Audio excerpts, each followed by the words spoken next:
Hello यहाँ पर उपस्थित मैं सभी काश्तकारों का जो हमारा आंदोलन चल रहा इसमें आगमन पर सभी हमारी मातृशक्ति हमारे विकास खंड की ब्लॉक प्रमुख यहाँ पर उपस्थित है। भाई बोभी पवार हमारे बीच में उपस्थित है। राजेश नौटियाल जी उपस्थित है। कल हमारे क्षेत्र के लोकप्रिय विधायक विक्रम पवार जी भी यहाँ आए थे और तमाम क्षेत्र से हमको समर्थन मिल रहा है। यहाँ पर युवा वर्ग उपस्थित है, तमाम काश्तकार आज और कल तमाम रोजाना जो दिन प्रतिदिन संख्या बढ़ती जा रही है। और हमारे बीच में जिला उप जिला अधिकारी मैडम जी उपस्थित है, तहसीलदार धनोल्टी उपस्थित है और हमारे जीएम साहब जल विद्युत से भी उपस्थित है। रेंज अधिकारी केएमटी और एनएच के हमारे राठौर जी हैं, पड़कोट से भी हैं। चलो सभी उद्यान विभाग और एलएनटी के अधिकारी और अन्य उत्तराखंड जल विद्युत निगम के हमारे जीएम साहब यहाँ पर उपस्थित है, एजीएम साहब हैं। मैं सभी का यहाँ पर अभिनंदन करता हूँ, स्वागत करता हूँ। आप आए हैं और हम शांतिपूर्वक ढंग से इस वार्ता को बिंदु वाइज आपस में करेंगे और मैं उम्मीद करता हूं कि आप तैयारी के साथ आए होंगे, क्योंकि छठा दिन है हमारा और हमारी ऐसी कोई मांग नहीं है। हमने जो भी मांगे रखी है हमने अध्ययन करके रखी है, सोच समझ करके।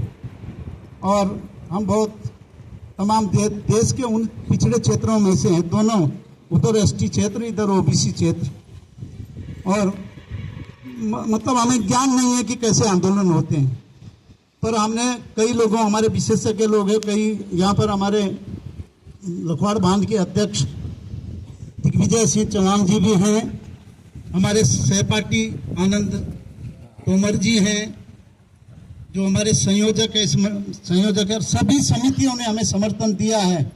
और एक बात मैं आज कहना चाह रहा हूँ कि जो लोग यहाँ बैठे हैं, जो भी आज तय होगा ये लोग ही सक्षम होंगे। आपके पास ऐसे लोग आते हैं कि हम अध्यक्ष हैं और हम ही सब मालिक हैं, उसी का कारण आज जो ये आंदोलन करना पड़ा उसी का कारण है। यहाँ पर कोई अध्यक्ष नहीं है, कोई नेता नहीं है, सब सहमति से यहाँ पर बैठे हैं और जनता के बीच में जो भी तय होगा वो सबको मान्य होगा और जिस बिंदु पर सहमति नहीं बनेगी वो भी यहीं पर होगी। इसलिए आप अपनी तैयारी से आए होंगे सभी संबंधित विभाग। तो पहले नंबर पे हम मांग कर रहे हैं, पहले बिंदु पे, कि परियोजना अधिग्रहण होने वाली नई भूमि का तहसील धनोल्टी के अंतर्गत केएमटी बाजार के बाजारी मूल्य के आधार पर के 4 गुने पर हमें मुआवजा दिया जाए। जो नई भूमि अधिग्रहण होनी है उसका, तो क्या इसको पहले एक बिंदु पर चर्चा करें, उसके बाद दूसरे पे?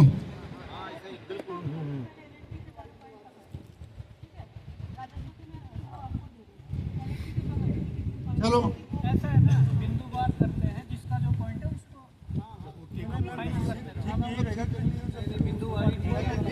बिंदुवार जो पॉइंट आ रहा है वो संबंधित विभाग के।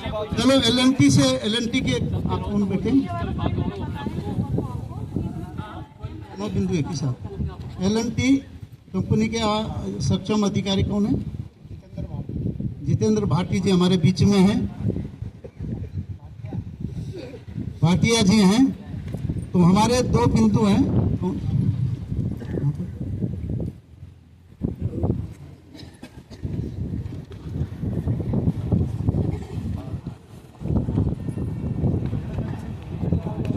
कोई बात, 8वें बिंदु पे हैं। तो 25 लाख का अनुबंध तो इनको देना है ना जल विद्युत में।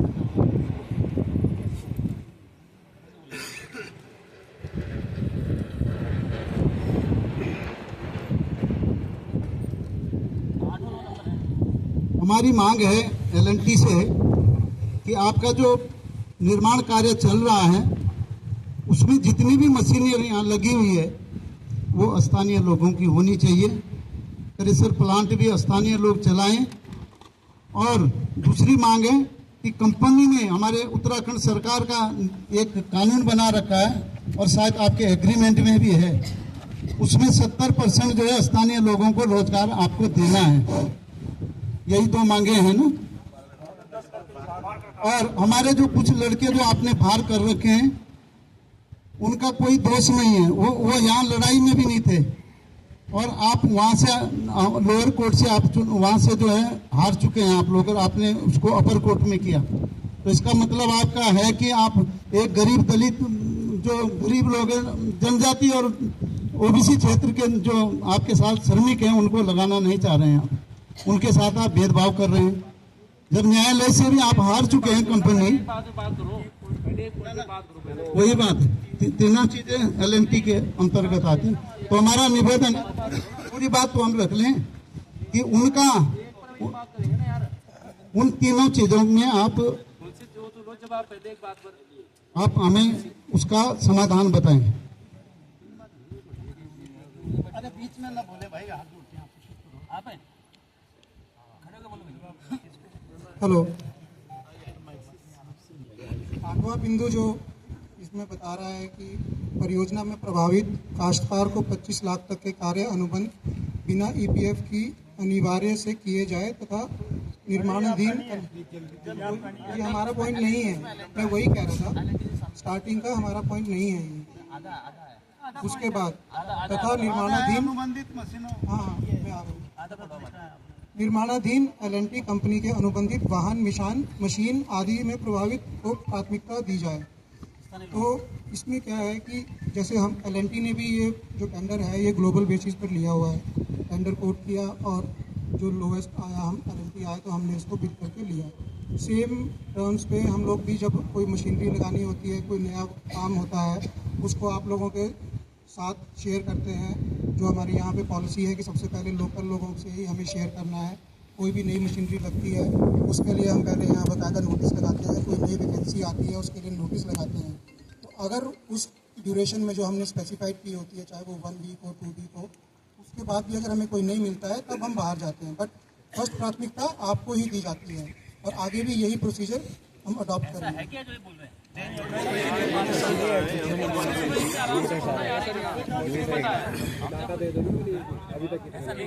देखिए, जो सच्चाई है मैं वही आपको बता रहा हूँ। हम लोग यहाँ पर नोटिस लगा मशीनों के लिए पढ़ा है, मशीनों के लिए बता रहा हूँ। हाँ हाँ बिल्कुल। हमारी आपसे प्रार्थना है, हाथ जोड़, इतना झूठ ना बोले। आपने क्रेशर लगा रखा है, वो हरियाणा के हैं, क्या प्राथमिकता है? आपने गाड़ियां लगा रखी हैं, बाहर की हैं, गुजरात की और वेस्ट बंगाल की और हरियाणा की गाड़ियां आपने लगा रखी हैं, कहाँ प्राथमिकता है? हमारा 4% का जो है मात्र आया है अभी तक कि उसमें लगाए हैं, उसमें भी कुछ लोगों पे केस हो गया है जो अभी वार्ता में बताएगा। आपने क्या दिया है? आपका जियो क्या है? आप बैठे हैं DGM साहब, आप जियो बताएं कि हमारा भागीदारी क्या है, जनता की भागीदारी क्या है? जो डूब क्षेत्र के लोग हैं, प्रभावित लोग हैं पूर्ण रूप से और आंशिक, उनकी क्या भागीदारी आप दे रहे हैं और क्या आपने डिसाइड किया है? ये पॉलिसी तो टेंडर लेते समय आपने की। अभी आपने कहा कि हमने सबसे लोएस्ट भरा, एक ही सिंगल टेंडर आया आपका। आप ऐसा क्यों बोलते हो? हम भी मीडिया पढ़ते हैं, ऐसा ना बोल रहे हैं आप बताएं कि आपने जिस बेस पे दिया है, आपने वो जियो क्या दिया है इनको 70% वाला? वो जो 70% वाला है वो हमें आपसे भी है, इनसे पहले भी इनसे पूछूंगा क्योंकि काम आपको इन्होंने दिया है। आप मुझे बताएं कि आपने आप उठाए बोल रहे हैं सामने, सभी लोग सुनेंगे।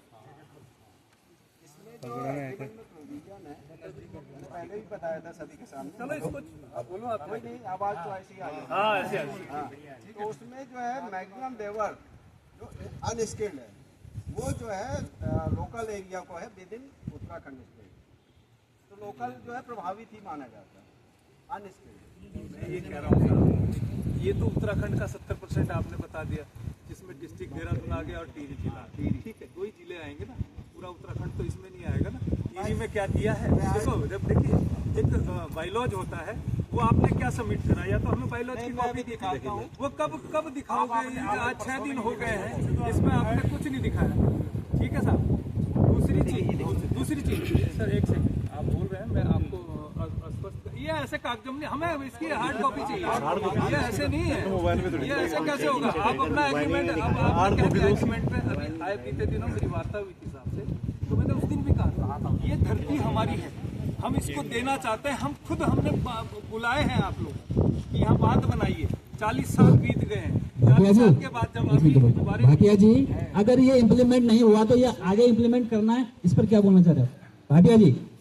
ये इम्प्लीमेंट नहीं हुआ है ना, लेकिन आगे ये इम्प्लीमेंट होना है, अब उस पर बताइए। बाद में ऐसा है कि अभी भी आपके सामने प्रोजेक्ट सामने है, अभी नए नए वैकेंसीज यहाँ पे खुल रही है, तो हमने जो आपको पहले बताया कि हम यहाँ पे सबसे पहला नोटिस मतलब लोकल लोगों के लिए ही लगाते हैं, वो हम आप देखो आपने आज तक मैं ये हार्ड कॉपी है राजेश भाई से अरे सुनो, एक हेल्पर जो ना, एक हेल्पर भी भर्ती करें 5 साल, वो मैंने पहले भी बोला 20 साल का मैं टाइप कराया करूँ, हम बेरोजगार लोग हैं ना, इम्प्लीमेंट्री कॉपी से भी अनुवाद चलो हम करा लेंगे, कोई नहीं, कोई इशू नहीं। मेरा कहना ये है आपसे, आपने जो अनुबंध किया है, आपने पूरा उत्तराखंड का अनुबंध किया, तो हमारा क्या किया? इसमें लोकल एरिया लिखा हुआ है। हाँ, तो लोकल एरिया तो हम प्राथमिकता तो हमें क्षेत्र वालों को, पूर्ण और आंशिक वालों को, जो 32 गांव 34 गांव आ रहे हैं उनको है ना। तो अब भाटिया जी आपसे पूछना चाहता हूँ, जब आपने यहाँ काम शुरू करा, अभी यहाँ 11 भी लागू है, 26 भी लागू है ना जी, है ना, लागू है ना, लागू है। तो हमारे खेत खलियान कर आपने काम तो शुरू कर दिया, उसका मुआवजा कौन देगा, उसकी बात कौन रखेगा? वो तो आप बात नहीं करते। आपकी बात यह है, आपने जब काम शुरू करा तो आपके बाहर से ही लोग आए, आपने किसी को इनविटेशन नहीं दिया, ना कोई नोटिस लगाया, एक आधी गाड़ी का नोटिस लगा दिया, वो आपने खत्म कर कि भाई कोई लगाना चाहता है। रेट आपने ऐसे रखे हैं कि जो कहीं नहीं, एक ठेकेदार है जो भी यहाँ बैठे हैं, कई लोग ठेकेदारी करते हैं। 10 चक्की का रेट जो है आज की तारीख में 2.5 लाख रुपए है, और आप 1,80,000 रुपये दे रहे हैं। हमने अपने घर भी कुआने आपके यहाँ काम पे, ऐसा क्यों है? वो तो 1,90,000 है ना, 80,000, 1,80,000 रुपए। बाकी गाड़ियाँ हैं 8 घंटे का, जो ना 8 हम लोग को 12 घंटे का बोलते हैं, 24 घंटे की, और बाहर की गाड़ी जो लगी है ना जी, उसको वोट 4 घंटे को मिलता है। मतलब मेरा आपसे एक ही अनुरोध है, जो एक विभाग का जो ठेकेदार होता है, जो गाड़ी खुद की लगाता है, जो मान लिया परचेज करके लेता है, वो भी 2.5 लाख। तो ऐसा क्यों है?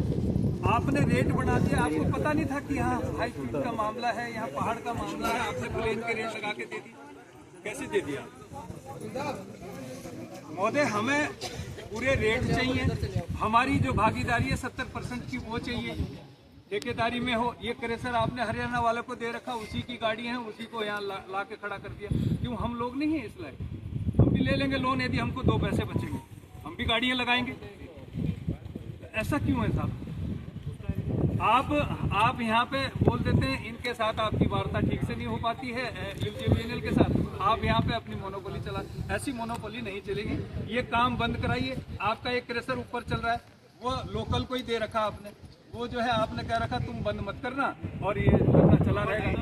ये एसडीएम महोदय आपके संज्ञान में था, वो आज चल रहा है, पूरी रात चला है। ऐसा क्यों? कोई परमिशन ली गई?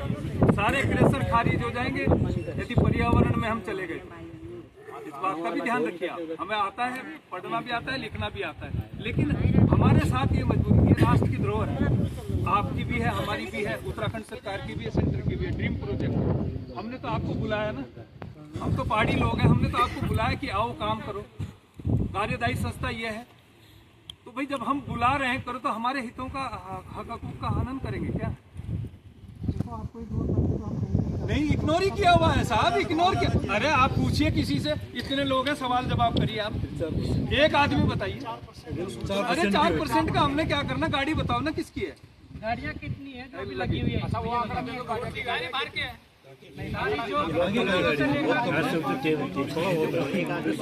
लाइट व्हीकल का क्या करना है? उसमें 32,000 रुपए में कौन लगाएगा? कोई रिकॉर्ड है? आप रिकॉर्ड दीजिए। 32,000 में आपने गाड़ी लगा ली, क्या मतलब? 32,000 में क्या करेगा आदमी? ड्राइवर को देगा कि घर में रखेगा? क्या करेगा मुझे बताओ। बिकना है क्या? दूसरी सर्विस नहीं करा पाएगा आदमी। आप ही खुद लगा लो ना एक गाड़ी अपनी। अरे कैंपर की बात हो रही, 32,000 रुपए। 25,000 ड्राइवर की सैलरी, 6,000 रुपए खाने का खर्चा।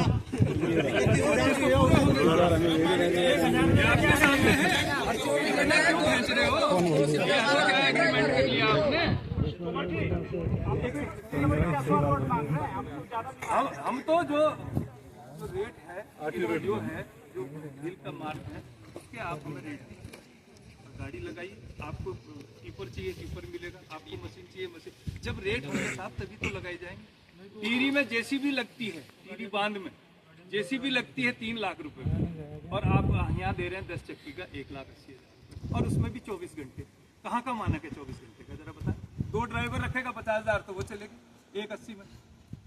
मेंटेनेंस निकाल दो, किस्त निकाल दो, घर की जाओ और नमस्कार करो। ऐसा ही है ना? ऐसा ही है साहब, राजेश भाई, ऐसा ही है। एक भी शब्द झूठ हो तो मैं माफी मांगूंगा सबसे। एक भी शब्द यदि झूठ जवाब दो भाई साहब, रेट के बताओ आप। कहा उनका जवाब दो।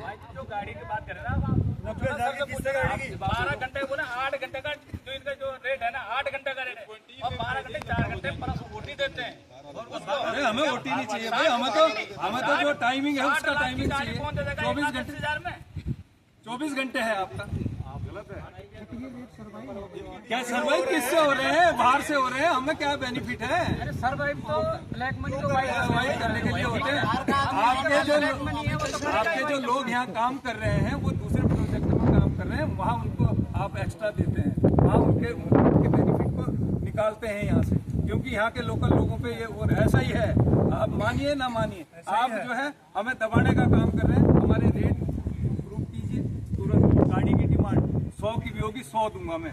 ये मैं चैलेंज है, ये बताओ ना। यहाँ सभी लोग कितनी गाड़ी है?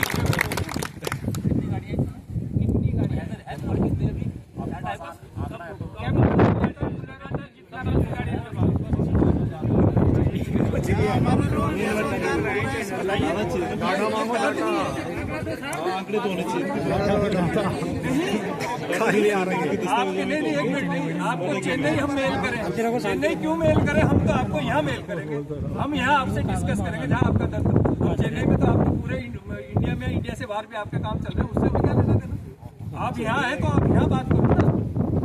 एक्सपीरियंस की जहाँ तक बात करें, एक हेल्पर जिसने गाड़ी पैक करानी है, चलो उसका लीजिए, उसको 5 साल का अरे मुझे अपना ही बता दो कि आपको कितना एक्सपीरियंस है। मुझे अपना ही बता दो।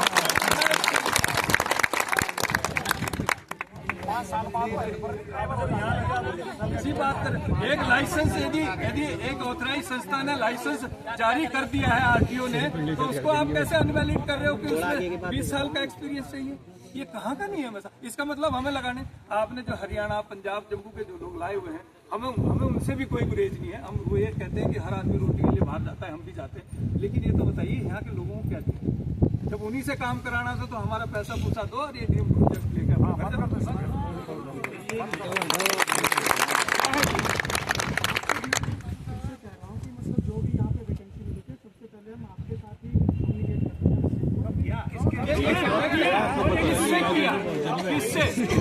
किससे किया? किसी अध्यक्ष से, किसी